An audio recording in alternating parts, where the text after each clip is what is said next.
Hi guys! Kumusta kayong lahat? For today's video, nandito naman ang ating baby King King na nagmamarcha-marcha na naman siya.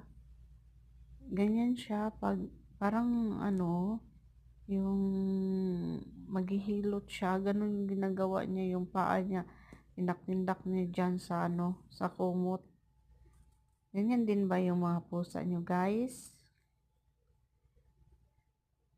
Hinahayaan ko lang siya kapag nagaganyan siya para kasing na niya yan routine niya na yan, araw-araw nagaganyan siya dyan sa kumot namin. Nag-i-enjoy naman siya sa ginagawa niya. Tsaka pagkatapos niyan, mapapagod din yan siya.